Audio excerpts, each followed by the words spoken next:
Hello friends, welcome to SSC crackers. और इस channel पे फिर से आपका बहुत बहुत स्वागत है। तो फाइनली जो है एसएससी के ऑफिशियल वेबसाइट पे जो है एसएससी का जो है कैलेंडर आउट हो गया है। अब इस कैलेंडर को देखकर बहुत सारे स्टूडेंट्स हैं जिनके लिए ये गुड न्यूज़ है और बहुत सारे ऐसे स्टूडेंट्स हैं जिनके लिए ये बैड न्यूज़ है। तो ये क्यों हम कह रहे हैं गुड न्यूज़, क्यों ये कह रहे हैं बैड न्यूज़, इसका भी एनालिसिस करेंगे। सबसे पहले तो आप देख लीजिए कि कब क्या होने वाला है, कौन सा एग्ज़ाम। ओके, तो अगर आप यहाँ देखेंगे स्टेनोग्राफर, जो मेन मेन एग्ज़ाम है, तो पहले तो देखिए स्टेनोग्राफर का जो एडवर्टीजमेंट का डेट आया है वो जनवरी में आया है। तो चलिए, जो स्टेनोग्राफर को लेकर बहुत ज़्यादा सीरियस होकर तैयारी करते हैं उनके लिए तो ये गुड न्यूज़ हो गया कि चलो जनवरी में जो है डेट आ जाएगा एडवर्टीजमेंट का। ओके, क्लोजिंग देखिए, क्लोजिंग भी 25 जनवरी 2024 को हो जाएगा। इसका फॉर्म जितना भी भरने का जो प्रक्रिया वो समाप्त हो जाएगा। एग्जाम का जो डेट है वो अप्रैल और मई दिया हुआ है, तो ये भी थोड़ा सा लेट ही आप समझिए कि एग्जाम होने वाला है, बट ये ठीक है स्टेनोग्राफर के लिए, तो आपके पास एक टाइम मिल जाएगा। उसके बाद अगर हम यहाँ देखें सिलेक्शन पोस्ट का, तो इसका भी एग्जाम अप्रैल मई के आसपास है, तो इसमें भी ज़्यादा लेट नहीं किया है। यहाँ अगर आप देखेंगे सीपीओ का, तो सीपीओ का एग्जाम मई जून में है। ओके, सीएचएसएल के एग्जाम की बात करते हैं तो सीएचएसएल का जो एडवर्टीजमेंट है, नोटिफिकेशन है, वो आपका आएगा अप्रैल में और एग्जाम होगा आपका जून जुलाई में। ये भी एक तरह से समझिए लेट ही है। एमटीएस की बात करें तो एमटीएस का जो एग्जाम का जो नोटिफिकेशन आएगा वो आएगा मई में और एग्जाम होगा जुलाई और अगस्त में। और सीजीएल के बारे में बात करें, यानी सबसे लेट से जो है ये सीजीएल का एग्जाम कंडक्ट होने वाला है। इसका एग्जाम का अगर आप देखेंगे डेट, तो सितंबर अक्टूबर जो है ये दिया हुआ है मंथ ऑफ एग्जाम। नोटिफिकेशन आपका जून के आसपास आएगा। ठीक है, तो एक तरह से आप देखें ऑलमोस्ट जो है आपके 11 मंथ्स के बाद आपका एग्जाम होने वाला है। तो ये पूरा आप एक तरह से शेड्यूल देख लीजिए कि कब कैसे क्या होने वाला है। अब बहुत सारे स्टूडेंट्स होंगे जो इस शेड्यूल को देखने के बाद, इस कैलेंडर को देखने के बाद उनके लिए गुड न्यूज़ होने वाला है। ये क्यों होने वाला है? वो कौन से स्टूडेंट्स होंगे? जो होंगे फ्रेशर, समझ रहे हैं, जो अभी 2023 में एग्जाम पास किए होंगे, अपना ग्रेजुएट हुए होंगे और वो जो है अब लगने वाले होंगे 2024 के तैयारी के लिए, है ना, किसी भी एग्जाम के लिए, चाहे वो सीएचएसएल हो, एमटीएस हो, आपका सीजीएल हो, तो किसी भी एग्जाम की अगर तैयारी के लिए वो लगेंगे, उनके लिए तो गुड न्यूज़ है। किन के लिए? खास करके जो फ्रेशर है, क्योंकि उनके पास एक बहुत ही ज़्यादा टाइम जो है वो उनको मिल जाएगा प्रिपरेशन के लिए, बहुत ज़्यादा टाइम मिल जाएगा। और इतना टाइम है, अगर आप देखेंगे कि एग्जाम अगर अगर वो नोटिफिकेशन अगर अभी देख रहा है तो आप समझिए उनके पास जो है ऑलमोस्ट 10 to 11 मंथ्स होगा जो है अपने पूरे सिलेबस को अच्छे से कंप्लीट करके इस एग्जाम को क्रैक करने के लिए। मतलब एक तरह से गोल्डन अपॉर्चुनिटी आप कह सकते हैं उन फ्रेशर स्टूडेंट्स के लिए जो लोग 2024 में अपने आप को कहीं सेटल देखना चाहते हैं। तो ठीक है, इस एग्जाम को। लेकिन एक दिक्कत ये हो गया है, अच्छा बैड न्यूज़ के बारे में हम लोग बाद में बात करेंगे। तो यहाँ आप देखिए गोल्डन अपॉर्चुनिटी उनके लिए है कि उनके पास जो है आराम से जून जुलाई तक अगर मन लगा के भी अगर तैयारी करेंगे तो जून जुलाई तक उनका पूरा सिलेबस जो है वो कंप्लीट हो जाएगा अच्छे तरीके से। लास्ट का 2-2.5 मंथ जो है वो अगर मॉक टेस्ट पे भी प्रैक्टिस करें तो आराम से इस एग्जाम को क्रैक किया जा सकता है। ठीक है, तो फ्रेशर वाले के लिए खास करके ये उन लोगों के लिए है ये गुड न्यूज़। अब मोस्ट ऑफ द स्टूडेंट्स होंगे जिनके लिए बैड न्यूज होगा। अब बैड न्यूज किन स्टूडेंट्स के लिए है?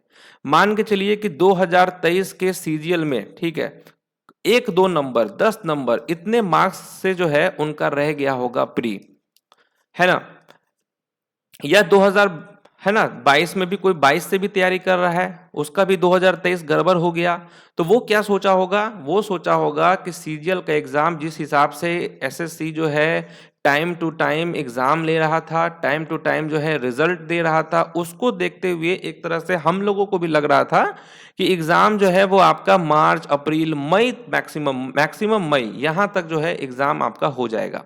लेकिन ऐसा कुछ हुआ नहीं, एसएससी ने सबको सरप्राइज कर दिया है। ओके, तो यहाँ अगर आप देखें तो उनका क्या एक्सपेक्टेशन था कि मार्च अप्रैल तक होगा, क्योंकि वो उनका जो है 2023 में 1, 2, 10 नंबर इतने से उनका रह गया होगा। तो एक तरह से समझिए कि उनका प्रिपरेशन था, तो वो और अच्छे से मेहनत करते तो आराम से एग्जाम होता अप्रैल मई के आसपास, तो वो क्रैक कर देते। अब क्योंकि एग्जाम होगा आपका सितंबर अक्टूबर मंथ में, प्री का एग्जाम, रिजल्ट में मानिए चलिए कि जिस हिसाब से रिजल्ट का स्पीड है अक्टूबर नवंबर फर्स्ट वीक तक रिजल्ट आ जाएगा। मेंस का एग्जाम आप देखिए दिसंबर जनवरी के आसपास होता, फिर उसके बाद जो नेक्स्ट और प्रोसेस होता है एग्जाम का, उसमें आपका फरवरी मार्च लगता 2025 का।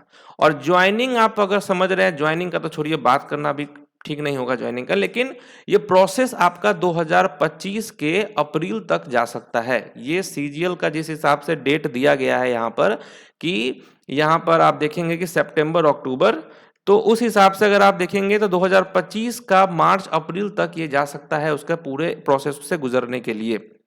तो अब जिसके पास समय नहीं है, जिसका एज जो है वो समझिए कि अब एकदम नौकरी के लिए हो चुका है, घर से जिसको ताना मिल रहा है, बहुत प्रेशर है, सोसाइटी का प्रेशर है, फैमिली का प्रेशर है, रिलेटिव्स का प्रेशर है, उनके लिए तो समझिए कि ये मतलब नोटिफिकेशन देखकर एक तरह से वो शॉक हो गए होंगे कि भाई ये हो क्या रहा है ना। क्योंकि उन एक तो पहले ही 2022 में वो कुछ नंबर से रह गया, उनके साथ बैड लक रहा, 2023 में भी रह गया, अब 2024 में उम्मीद था, तो वो भाई 2025 तक चला गया ये मैटर, है ना। तो उनके लिए तो भाई ये बैड न्यूज है।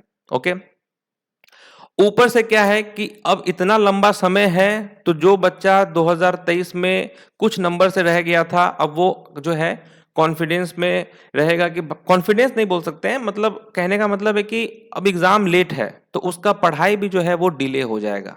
अब डिले होने की वजह से नवंबर, दिसंबर, जनवरी, फरवरी, मार्च ये तो ऐसे ही निकल जाएगा, क्योंकि एग्जाम तो भाई सितंबर अक्टूबर में है, तो कोई फायदा हुआ नहीं उनके लिए, है ना। तो मेरा ये कहना है कि कोई बात नहीं है, अगर एग्जाम लेट से हो रहा है और आपके लिए ये बैड न्यूज है, तो इसको आप गुड न्यूज में कन्वर्ट कर सकते हैं। अभी से ही प्रैक्टिस में आपको लग जाना है, क्योंकि एक तरह से समझिए, और फॉर्म जो है, जो 1-2 बार एग्जाम दे रखे हैं उनको तो फॉर्म अब स्टेनोग्राफर का भी देना है, मतलब फॉर्म भरना है, एग्जाम देना है। उसके बाद यहाँ पर अपने आप को जज करना है कि कितना मार्क्स आ रहा है, फिर सिलेक्शन पोस्ट का भी फॉर्म भरना है, सीपीओ का भी फॉर्म भर दीजिए, भले आप उसका फिजिकल दीजिए नहीं दीजिए, है ना। सीएचएसएल का फॉर्म तो आप भरेंगे ही, एमटीएस का भी फॉर्म भरेंगे। मतलब अगर आप टारगेट सीजीएल को कर रहे हैं, तो सीजीएल जो आपका मेन गोल है सीजीएल, लेकिन उसके पहले इतने सारे एग्जाम को भी आपको देना है, और इनमें जो भी मिस्टेक होगा उसको आपको सीजीएल में मिस्टेक नहीं करते हुए इसमें आपको अच्छे से अपना परफॉर्मेंस देना है। तो बैड न्यूज को आप गुड न्यूज में कन्वर्ट कर सकते हैं, अगर आप सब कुछ अच्छे से, आपको सीजीएल का एग्जाम का डेट नहीं देखना है, आपको बस ये सोचना है कि एसएससी का कोई सा भी अपने को जॉब हो जाए, चाहे वो कोई सा भी हो, स्टेनो हो, सिलेक्शन हो, सीपीओ हो, एग्जाम आपको देते रहना है।